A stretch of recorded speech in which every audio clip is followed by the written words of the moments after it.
Hello बच्चों, चलिए प्रश्न को देखते हैं। हमारा प्रश्न है, हाइड्रोजन परऑक्साइड को किसके विद्युत अपघटन के द्वारा प्राप्त किया जाता है। हमें चार विकल्प दे रखे हैं। हमारा पहला विकल्प है ए जल, दूसरा विकल्प है बी सल्फ्यूरिक अम्ल, तीसरा विकल्प है सी हाइड्रोक्लोरिक अम्ल और चौथा विकल्प है डी संगलित सोडियम परऑक्साइड। तो हम हमारे प्रश्न की मुख्य उदाहरण देखते हैं। तो हमारे प्रश्न की मुख्य अवधारणा तो हमारे प्रश्न की मुख्य अवधारणा क्या है कि हमें बताना है कि हाइड्रोजन परऑक्साइड को इन चारों विकल्पों में से किसके विद्युत अपघटन के द्वारा प्राप्त किया जाता है। तो हम देखते हैं कि हाइड्रोजन परऑक्साइड का सूत्र क्या होता है, H2O2। तो हम देखते हैं कि हाइड्रोजन परऑक्साइड को किसके विद्युत अपघटन के द्वारा प्राप्त किया जाता है, सल्फ्यूरिक अम्ल के। तो इसका सूत्र हम देखते हैं। इसका सूत्र है H2SO4। हम क्या करते हैं, सल्फ्यूरिक अम्ल के विद्युत अपघटन के द्वारा क्या प्राप्त करते हैं, H2O2 प्राप्त करते हैं। तो हम क्या देखते हैं, इसकी अभिक्रिया देखते हैं।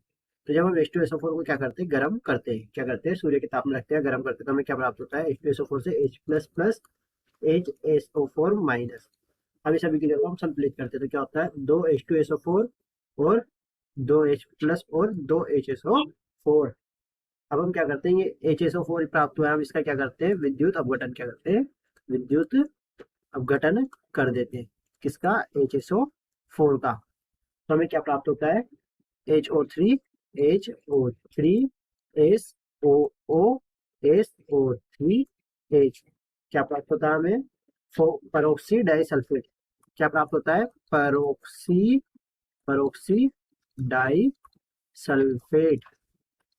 हम क्या करते हैं, हम फिर प्राप्त परोक्सी डाई सल्फेट का क्या करते हैं, निर्जलीकरण। किसका, HO3 SOO SO3H। इसका हम क्या कर देते हैं, निर्जलीकरण निर्जलीकरण हम कर देते हैं। इसके निर्जलीकरण के पश्चात हमें क्या प्राप्त होता है, HO4 minus plus H plus plus H2O2। तो हमें हाइड्रोजन परऑक्साइड यहाँ पे प्राप्त हो जाता है। अब इस अभिक्रिया को हम क्या करते हैं, संतुलित करते हैं। तो यहाँ पे क्या जाता है, 2H प्लस। तो हमें इस प्रकार क्या प्राप्त हो जाता है, हाइड्रोजन परऑक्साइड H2O2 प्राप्त हो जाता है। तो हम देखते हैं कि हमारा सही विकल्प क्या है। हमारा सही विकल्प है विकल्प बी। तो हाइड्रोजन परऑक्साइड को H2SO4 यानी सल्फ्यूरिक अम्ल के विद्युत अपघटन के द्वारा प्राप्त किया जाता है। तो हमारा सही विकल्प है विकल्प बी। आशा करते हैं आपको प्रश्न समझ में आया होगा। धन्यवाद।